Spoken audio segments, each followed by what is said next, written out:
భగవానువాచ. చదవండి మాతాజీ ఎవరో ఒకళ్ళు. ఇదిగో మాతాజీ అది వస్తోందని ఆగాను మాతాజీ. శ్రీ భగవానువాచ. అహో బతాహం ఋషయో భవద్భిరవిత దగీర్భిర్వరమః. అహో బతాహం ఋషయో భవద్భిరవితదగీర్భిర్వరమసులభమభియాచితో యదముష్యాత్మజో మయా సదృశో భూయాదితి మమాహమేవాభిరూపః కైవల్యాదదాపి బ్రహ్మబాధో న మృషా భవితి మర్హతి మమైవ హి ముఖం యద్విజదేవకులం. హరే కృష్ణ. శీల దేవదేవుడు ఇట్లు పలుకసాగను. ఋషులారా, మీ స్థుతులచే నేను నిక్కముగా ప్రసన్నుడనైతిని. మీరు సత్యవాక్కు కలిగిన వారు. నాభిరాజుకు నా వంటి పుత్రుడు కావాలని మీరు ప్రార్థించిరి, కానీ అది అసాధ్యము. నేను అద్వితీయుడను, సమానుడను కనుక నా వంటి ఇంకొకని కనుగొనుట వీలు కాదు. అయినను మీరందరూ యోగ్యులకు బ్రాహ్మణులు కనుక మీ వాక్కు అసత్యము కారాదు. సుయోగ్యులకు బ్రాహ్మణుల వాక్కును నా వాక్కుగానే నేను భావించను. Hare Krishna. Hare Krishna. Thank you mataji. So ఇక్కడ ఎప్పుడైతే రిత్విక్లు ఏం చెప్పారు, వాళ్ళు ఏమి సత్యం పలికారు. ఎందుకు అంటే వాళ్ళు చేసింది దేనికోసము, ఏదైతే ఆయనకి నాభికి పుత్రుడు కావాలో దానికోసమే వాళ్ళు ప్రేయర్ చేశారు. చెప్పొచ్చు లేదు నీ సంతోషం కోసం చేశాము అని అబద్ధాలు, కానీ వాళ్ళు అక్కడ అబద్ధాలు చెప్పలేదన్నమాట. అందుకని ఇక్కడ భగవంతుడు ఏం చెప్తాడు, నేను మీ స్తుతులతోటి చాలా ఆనందపడ్డాను అని చెప్పి, అంతేకాకుండా మీరు సత్యవాక్కు కలిగిన వాళ్ళు అని చెప్పేసి. అందుకే మనం మన మన ఫేస్ని ఎవరితో పోలిస్తాం? మామూలుగా మనకి భగవంతుడి ఫేస్ని ఎవరితో పోలిస్తారు? కమలంతో పోలుస్తారు మాకు. కమలం కాదురా, మామూలుగా మన ఈ వర్గాల్లో బ్రాహ్మణులతో పోలుస్తారు. అందుకని భగవంతుడి వాక్కు బ్రాహ్మణుల వాక్కు ఒకటి. అందుకే బ్రాహ్మణులు ఏదన్నా శపించినా ఏదన్నా చేసినా అది జరుగుతుంది అనేది మనకి అవుతుంది. ఎందుకంటే వాళ్ళ వాక్కు సత్యము, వాళ్ళు అన్నారంటే అది జరిగిపోతుంది అని. మనం ఎందుకు వాళ్ళ దగ్గరే పడిపోయి మనం ఆశీర్వాదాలు తీసుకోవడము వాళ్ళ దగ్గర నుంచి? ఎందుకు అంటే వాళ్ళంటే భగవంతుడు దాన్ని చేయడానికి రెడీ అయిపోతాడనమాట. సో అందుకని నేను నాకు మీరు సత్యవాక్కు కలిగిన వాళ్ళు అని చెప్పి మళ్ళీ నాభికి నా వంటి పుత్రుడు కావాలని ప్రార్థించారు. బానే ఉంది, కానీ నాలాంటి వాడు ఇంకొకడు అసలు దొరుకుతాడా? ఎందుకంటే భగవంతుడిని ఏమంటాము? అసమ ఊర్ధ్వ అంటాము. భగవంతుడితో ఈక్వల్ కానీ భగవంతుడి కన్నా ఎక్కువ కానీ అనేది ఎవ్వరూ ఉండరు అనమాట. అలాంటిది నాలాంటి వాళ్ళు ఇంకొకరు దొరకడం అనేది అసంభవం. కానీ మీరేంటి, మీ వాక్కు అసత్యం అవ్వకూడదు. మీరు దీనికోసం ప్రే చేసి దీన్ని కోరారు కాబట్టి మీ వాక్కు నా వాక్కు ఒకటే అని నేను అనుకుంటాను. అందుకని మీ వాక్కుని రిజన్ చేయడానికి నేను వస్తాను అని మళ్ళీ సెకండ్ శ్లోకాలు ఎందుకు నేనే వస్తాను అనేది ఇక్కడ మెయిన్ రీజన్ చెప్తూ ఉన్నారనమాట.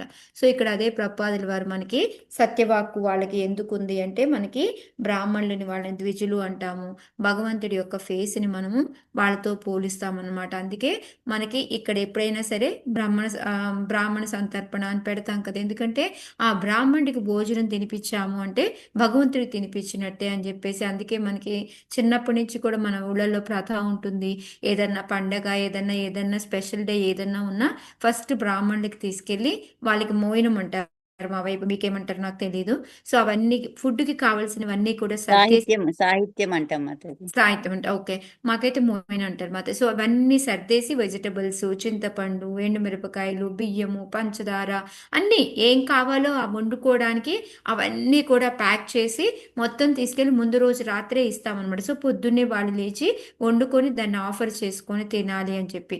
ఎందుకంటే అది భగవంతుడు స్వయంగా తిన్నట్టే అని చెప్పేసి అదే ఇక్కడ ప్రపాదుల వారు మనకి చెప్తూ ఉన్నారనమాట. సో అక్కడ ఋత్విక్కులు ఏంటంటే భగవంతుడే కావాలి అని కోరారు కాబట్టి, అందుకని భగవంతుడు కూడా ఇక్కడ ఏంటంటే భగవంతుడు ఒక్కడే, ఆయన ఒక మతానికి చెందిన వాళ్ళు కాదు. ఇప్పుడు ఇలాగ మనం ఏదైతే క్రిస్టియన్స్కి యేసుక్రీస్తు, అల్లాకేమో ఇట్లా అనుకుంటున్నాం, కానీ అలా హిందువులకే భగవంతుడు అని అంటే ఈయన హిందువులకేనా? కృష్ణుడు కాదు దేవుడు మాతాజీ, అందరికీ అది ఒక భగవంతుడు. మతానికి చెందిన వాళ్ళకి కాదు, ఒక కోవకు చెందిన వాళ్ళు కాదు, ఒక ఆశ్రమానికి చెందిన వాళ్ళకి భగవంతుడు అందరికీ అన్నమాట. సో అదే అలాంటి భగవంతుడు అనేది మళ్ళీ దొరకడు, ఆయన ఒక్కడే ఉంటాడు అనేసి మనకి ప్రపాదుల వారు ఇక్కడ చెప్తూ ఉన్నారనమాట. అందుకని అసమ ఊర్ధ్వ, ఆయన కన్నా ఎక్కువ, ఈక్వల్ అనేవాళ్ళు మనకి దొరకరు అనేది ఇక్కడ భగవంతుడి గురించి ఎక్కువగా చెప్తూ ఉన్నారనమాట. 18 చదవండి మాతాజీ గారు.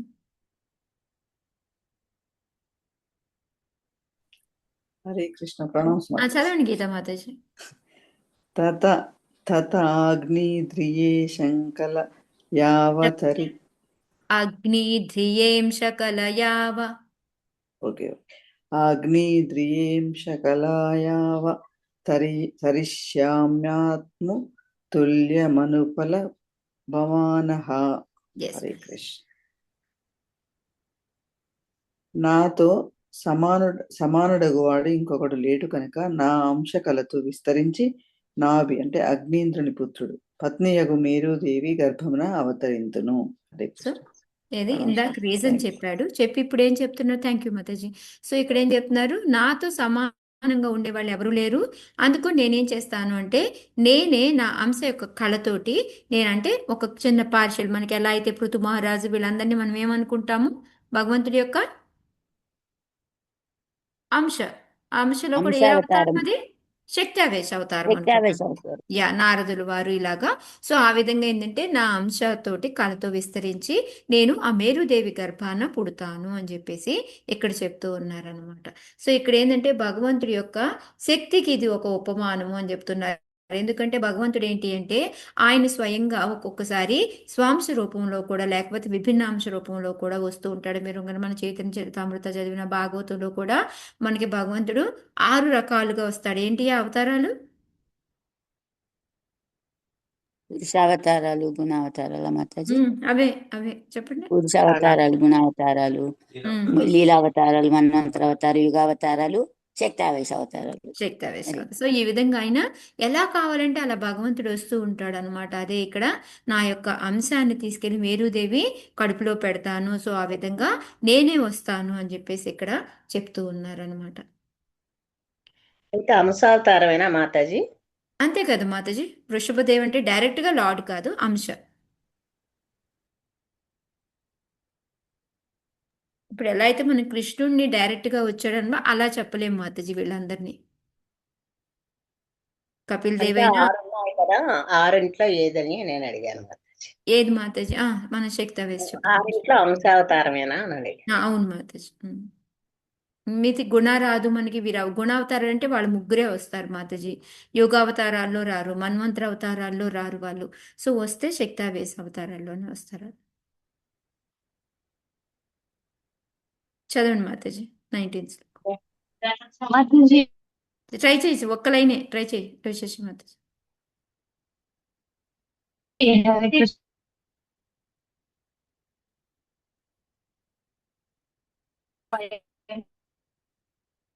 రవిశేషి మాతాజీ ఏమైంది నీ వాయిస్?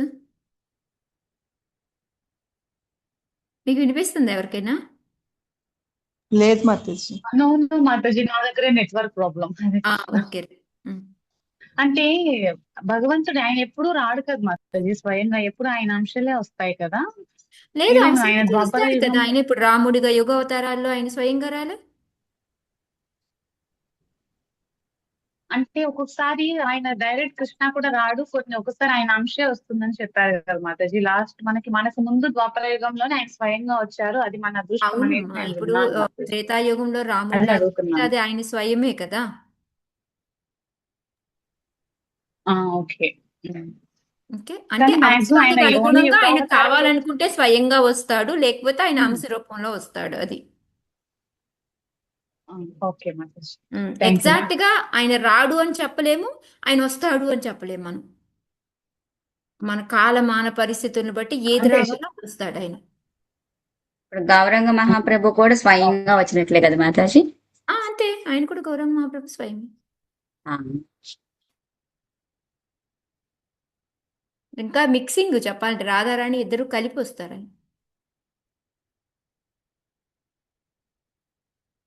చదవండి రవిశేషి మాత. ఎస్ మాధవి.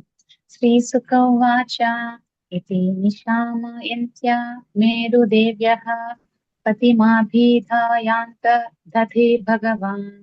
ఉమ్, అనువాదం బై జయశ్రీ గోపాల్. చలో. సుఖదేవ గోస్వామి పలికెను. విష్ణు భగవానుడు ఆ విధముగా పలికి అంతర్హితుడయ్యను. భర్తయగు నాభి చెంతనే కూర్చొని ఉన్న మేరుదేవి భగవానుడు పలికినదంతయు వినిన్నది. Thank you mataji. Hare Krishna, thank you.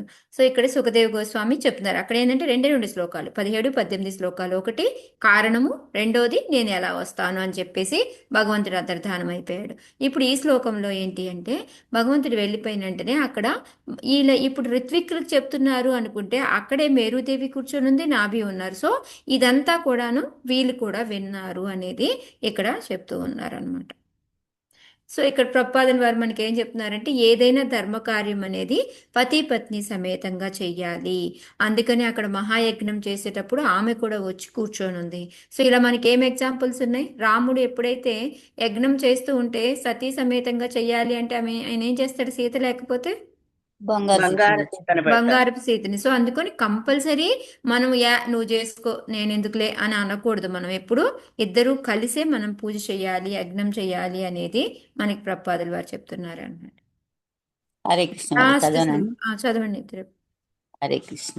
Shri ప్రభా బర్హిషి తస్మిన్నేవ విష్ణుదత్త భగవాన్ పరమర్షిభిః ప్రసాదితో నాభేః ప్రియచికీర్షయా తదవరోధాయనే మేరుదేవ్యాం ధర్మాన్ దర్శయితు కామో వాతరశనానాం శ్రమణానాం ఋషీణామూర్ధ్వమందినాం శుక్లయా తనువావతారః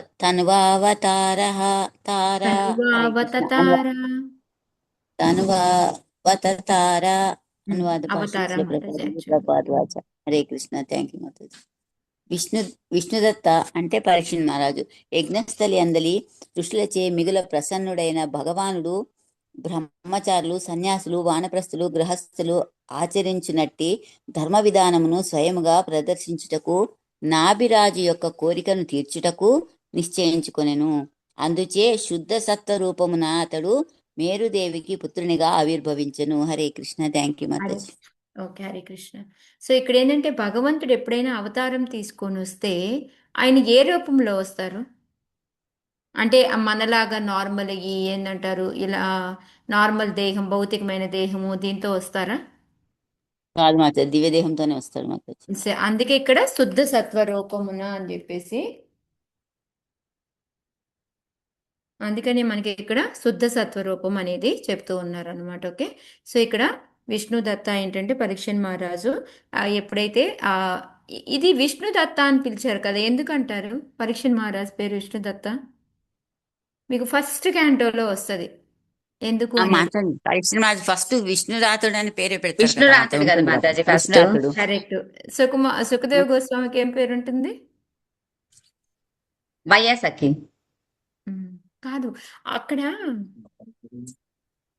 ఇద్దరికి వస్తుంది కదా, ఒకరికి విష్ణురాత, ఇంకొకరికి నాకు జస్ట్ ఇప్పుడు చదివేటప్పుడే గుర్తొచ్చింది ఆ శ్లోక నాకు. ఓకే, నేను చూసి చెప్తాను లేదండి. వాళ్ళిద్దరికి డిఫరెంట్ పేర్లు ఉంటాయి, ఒకరికి విష్ణురాత, ఒకరికి బ్రహ్మరాత అని ఉంటుంది కదా.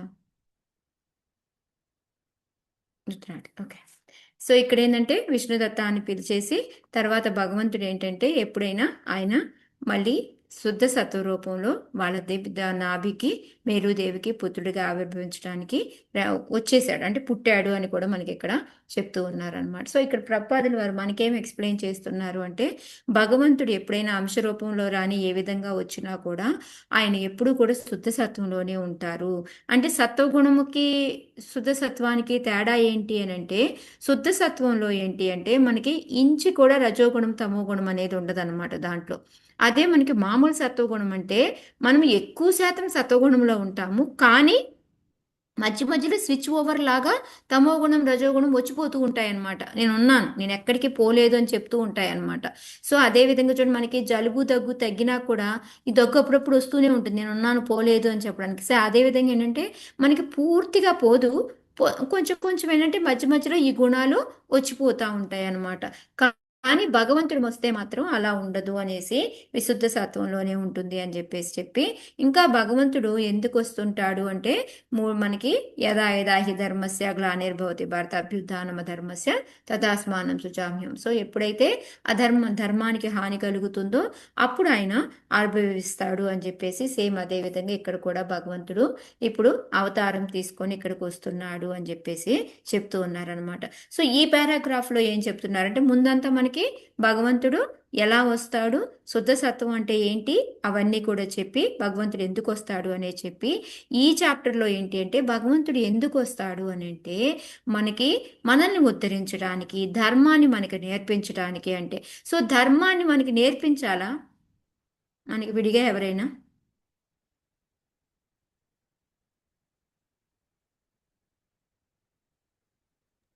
నేర్పించాలి మాతాజీ. నేర్పించాలి. కానీ అది ఎట్లా వచ్చింది? ఏది ధర్మం అని చెప్తాము? నేర్పించాలి, కరెక్ట్. ఏది ధర్మం? ఎవరు పడితే వాళ్ళు చెప్పింది ధర్మమేనా? భగవంతుడు ఏదైతే చెప్పాడో అదే ధర్మం మాతాజీ. హరే ధర్మంతు కృష్ణ. సాక్షాత్ భగవత్ భగవత్ ప్రణీతం. ప్రణీతం. భగవత్ సో ప్రణీతం. భగవంతుడి నోటి నుంచి ఏది వస్తుందో అదే ధర్మం అన్నమాట. అందుకే మనకి సెకండ్ శ్లోక ఏంటిది మనకి భాగవతంలో? ధర్మ ప్రోజిత కైతవోత్ర పరమో నిర్మత్సరాణం సత. మనం కైతవ ధర్మాన్ని వదిలేయాలి. మనము నిజమైన సనాతన ధర్మాన్ని మనం పట్టుకోవాలి. కైతవ ధర్మం అంటే ఏంటంటే మనకు మనం ఏర్పరచుకునేది అనమాట. మీకు అందరికీ గుర్తుందో లేదో, రేవతి గోపి మాతాజీ ఎప్పుడూ చెప్తారు, ఒకసారి ఒకళ్ళకి పెళ్ళవుతూ ఉంటుంది. పెళ్ళవుతూ ఉంటే నల్లపిల్లి ఎదురొచ్చింది అని చెప్పేసి వాళ్ళు నల్లపిల్లి ఎదురొస్తే మంచిది కాదు అనేసి దాన్ని పట్టుకొని గంపలో పెట్టి పక్కన పెడతారనమాట. సో ఇదేమవుతుంది ఇంకా అది ఒక ఆనవాయి. మనం నల్లపిల్లిని పట్టుకోవాలి, దాని గంపలో పక్కన పెట్టి మనం వెళ్ళాలి పెళ్లికి అనేది ఆనవాయి చేసుకొని దాన్ని చేస్తూ ఉంటారు. ఇది మనకి ధర్మం అని చెప్పుకుంటూ ఉంటారు అనమాట. సో అట్లా ఏంటంటే మనకు మనం ఆచరించుకొని చేసేది కాదు ధర్మం అంటే. ధర్మం అంటే ఏంటి? భగవంతుడు చెప్పింది ధర్మం. ఈ భాగవతంలో వచ్చింది ధర్మం అనమాట. అది ఇక్కడ మనకి ప్రపాదులు వారు ఎక్స్ప్లెయిన్ చేస్తున్నారు అనమాట. సో ఎవరెవరో వచ్చి ఏదేదో చెప్తారు, మోసపూరితమైనది. వాటిని నమ్మి వాటిని ధర్మం కింద మనం చెయ్యకూడదు. నేర్చుకోవాలి కరెక్టే, కానీ ఎవరి దగ్గర నేర్చుకోవాలి, ఏది ధర్మం అనేది మనం ఫస్ట్ తెలుసుకొని ఉండాలి అనేది ఇక్కడ మనకి ప్రపాదులు వారు చెప్తున్నారు. అందుకే మనకి భగవంతుడు లాస్ట్లో ఏం చెప్పాడు? సర్వధర్మాన్ని పరిత్యజ మామేకం శరణం వ్రజ అని చెప్పేసి మనం భగవంతుడి యొక్క పాదాలనే పట్టుకోవాలి. మనము మిగతా ధర్మాలను వదిలేయాలి. ఏ ధర్మం వదిలేయాలి అనేది భాగవతంలో వస్తుంది మనకి. కైతవ ధర్మాన్ని వదిలేసి సనాతన ధర్మాన్ని పట్టుకోవాలి అనేది మనకి భాగవతంలో నేర్పిస్తుంది అనమాట. సో అదే ఇక్కడ భగవంతుడు ఋషభదేవుడు కూడా ఎందుకు వచ్చాడు అంటే ధర్మ ప్రచారం కోసం ఈ ధరిత్రిపై అవతరించాడు అని చెప్పేసి. సో ఈ ధర్మ ప్రచారాన్ని ఏ విధంగా చేశాడు, ఎలాగా అనేది మనం ఇంకా రాబోయే చాప్టర్స్లో 2-3 మనం చూస్తాం. ఓకే, హరే కృష్ణ. సో ఈ విధంగా ఇక్కడ ఈ చాప్టర్ అయిపోయింది అనమాట. సో మనం ఇప్పుడు ఈ చాప్టర్లో మనకి 20 శ్లోకాలు ఉంటే దీంట్లో మనకి 1-3 శ్లోకాలు నాభికి ఎప్పుడైతే సంతానం లేదో వాళ్ళు వెంటనే బిడ్డల్ని కనాలి అని చెప్పేసి యజ్ఞం చేస్తారు. ఆ యజ్ఞానికి ఋత్వికులు అందరూ కూర్చొని వాళ్ళు చేస్తూ ఉంటే భగవంతుడు ప్రత్యక్షమవుతాడు. సో భగవంతుడి యొక్క కరుణ మనం 7 రకాలుగా పొందొచ్చు అని తెలుసుకున్నాము. సో అలాగని అదే కంపల్సరీగా అంటే మనము అలా ఏమీ లేదు అనేది కూడా తెలుసుకున్నాము. సరే భగవంతుడు ఏ రూపంలో వచ్చాడు, ఆయన యొక్క వర్ణన అంతా కూడా మనకి 3వ శ్లోకంలో ఉంటుందన్నమాట. సో తర్వాత 4 నుంచి మనకి 15 శ్లోకాల వరకు కూడా వాళ్ళు ఋత్విక్కులు భగవంతుడిని చూసి ఏ విధంగా ప్రార్థించారు అనేది మనకు వస్తుంది. నెక్స్ట్ 16-20 శ్లోకాల్లో భగవంతుడు వాళ్ళతో మాట్లాడడము, నా అంతటి వాళ్ళు నాలాగా ఈక్వల్గా ఉండే వాళ్ళు ఉండరు, సో నేనే నా అంశ రూపంలో వస్తాను, శుద్ధ సత్వ రూపంలో అని చెప్పేసి ఆయన అక్కడి నుంచి అంతర్ధానం అయిపోవడం, మళ్ళీ భగవంతుడు మేరుదేవి పట్టులో పుట్టడము అనేది జరుగుతుందన్నమాట. సో ఇది మనము ఈ చాప్టర్లో నేర్చుకున్నాం. సో మనం గనక ఈ సమ్మరీ లాగా మనం వెళ్ళాము అంటే ఈ చాప్టర్ గురించి, నాభి ఎవరు? అగ్నిధర యొక్క కొడుకు అనమాట. వాళ్ళకి ఆ 9 మంది కొడుకుల్లో పెద్ద కొడుకు నాభి అనమాట.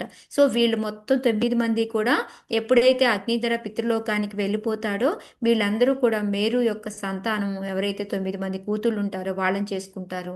వాళ్ళలో పెద్ద కూతురు మేరుదేవి అనమాట. వీళ్ళిద్దరికీ సంతానం లేకపోతే ఎప్పుడైతే సంతానం లేదో ఆయన యజ్ఞం చెయ్యాలి అనేసి, ఆ యజ్ఞం కూడా ఎవరు? యజ్ఞపతికే యజ్ఞం చెయ్యాలి, యజ్ఞభోక్తకే అని అనుకొని ఆయన యజ్ఞం చేస్తాడనమాట. ఎప్పుడైతే ఆయన వెంటనే మేరుదేవి కూడా ఆయన ఫాలో అవుతుందన్నమాట ఆయన యజ్ఞం చేస్తూ ఉంటే. సో వెళ్ళిన తర్వాత మనం 7 రకాల ద్రవ్యాలతోటి మనం భగవంతుడిని మనం కరుణ అనేది పొందొచ్చు అనేసి మనం నిన్న చెప్పుకున్నాం. ఏంటి ఆ 7? ఎవరైనా చెప్తారా? ఆ 7 ఏంటి? ఫస్ట్ యజ్ఞంలో ఆహారం, వేసే ద్రవ్యాలు, ఆహారము, ప్లస్ మంత్రోచ్చారణ, కాలం, ఏమంటారు, ఫస్ట్ కాలం, కాలము, యా, ప్రదేశము అన్ని కూడా ప్రదేశము, కరెక్ట్ గా ఉండాలి. మంత్రాలని సరిగ్గా కాలము. ఉచ్చరించటము, రిత్విక్కుల్ని పెట్టుకోవడం, అంటే పంతులు గారిని పిలుచుకోవడము, ఆయనకి దానం చెయ్యడము, నెక్స్ట్ నియమాలను పాటించడం. ఈ విధంగా ఈ 7 ఏవైతే ఉన్నాయో, కానీ భగవంతుడు ఏం చెప్తున్నాడు మనకి, సుఖదేవ్ గోస్వామి ఏం చెప్తున్నాడు అంటే, ఈ 7 మనము ప్రాపర్గా చేసినా చెయ్యకపోయినా కూడా ఒక్కొక్కసారి భగవంతుడు రావాలి అనుకుంటే వస్తూ ఉంటాడు. ఎందుకంటే ఆయన భక్తవత్సలుడు, భక్తుల కోసం. అందుకే నువ్వు ఎవరు, నువ్వు ఏ విధంగా చేశావు అనేది భగవంతుడు చూడ్డు, నువ్వు భక్తుడివా కాదా అనేది చూసి ఆయన శ్రద్ధ, మనకి భక్తి అనేది మెయిన్గా ప్రేమ భక్తి ఇది చూస్తారు అన్నమాట. సో ఈ విధంగా అవి చూసుకొని ఆయన ముందుకు వస్తాడు అని చెప్పేసి, ఆ విధంగా భగవంతుడు అయ్యే చూస్తాడు అని చెప్పేసి మనకి చెప్తూ ఉంటారనమాట. సో ఆ తర్వాత ఏంటి అంటే, భగవంతుడు ఏ విధంగా ఆయన యొక్క అలంకరణ ఎలా ఉంది, ఆయన ఎంత అందంగా ఉన్నారు, ఆయన వనమాల, కౌస్తుభము, రత్న కిరీటాలతోటి ఇవన్నీ కూడా అలంకరించుకొని ఆయన ఏ విధంగా వచ్చారు అని తిలక వర్ణన ఇవన్నీ కూడా చెప్తారనమాట. ఆ తర్వాత భగవంతుడిని చూసిన తర్వాత వాళ్ళు ఏమనుకుంటున్నారు, అయ్యో భగవంతుడు ఏమిటో ఏ పాయసమో ఏదో పండో పంపిస్తాడు అనుకుంటే స్వయంగా భగవంతుడే వచ్చాడు అనేసి వాళ్ళు ఎంతో ఆశ్చర్యపోయి, ఒక పేదలకి పెన్నిది దొరికినంత ఆనందంతో భగవంతుడికి పాదాభివందనం చేయడము, ఆయన పాదాలు కడగడము అన్నీ చేసి వాళ్ళు ప్రార్థించడం మొదలు పెట్టారనమాట.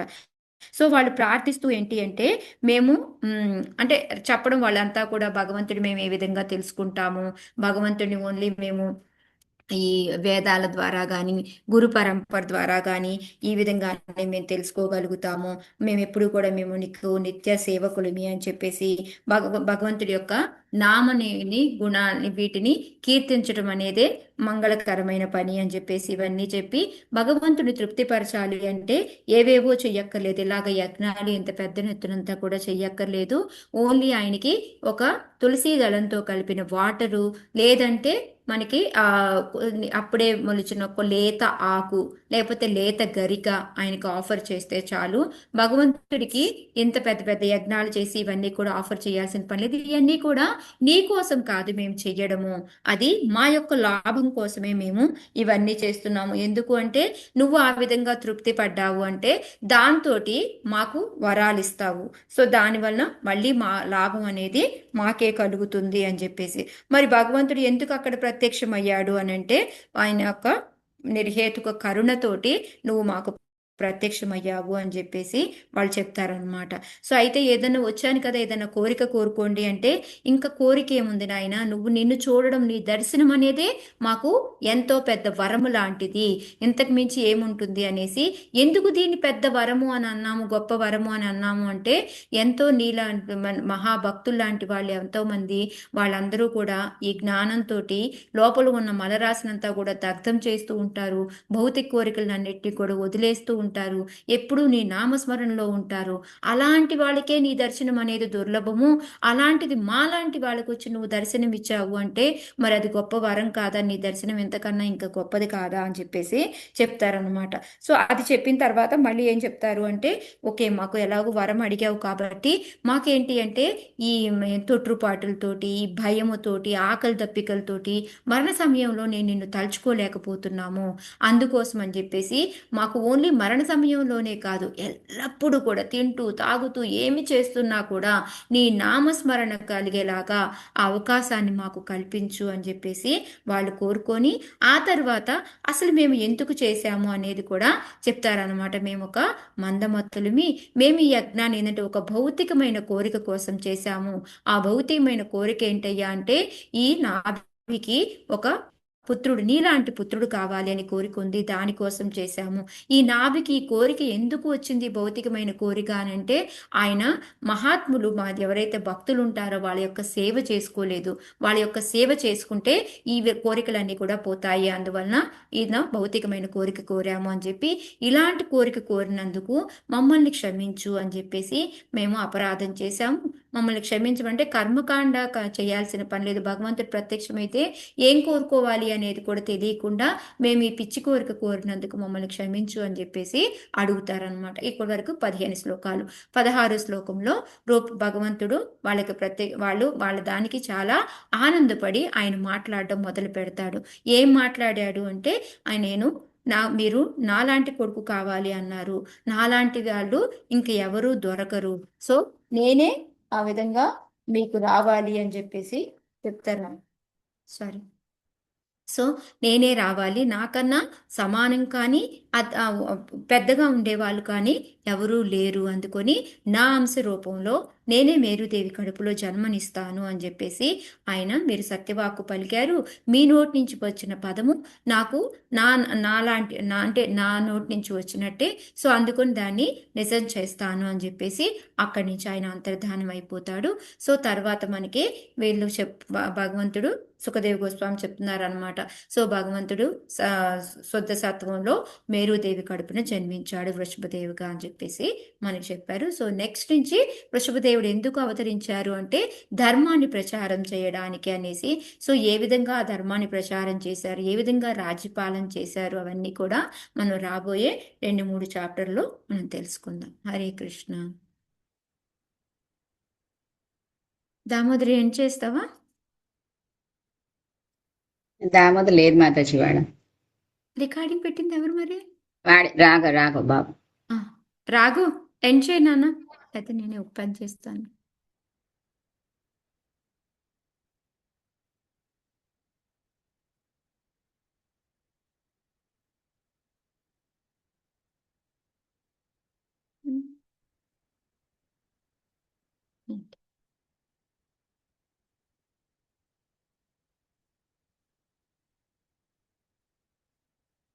ఏంటి రిమూవ్ రావట్లేదు.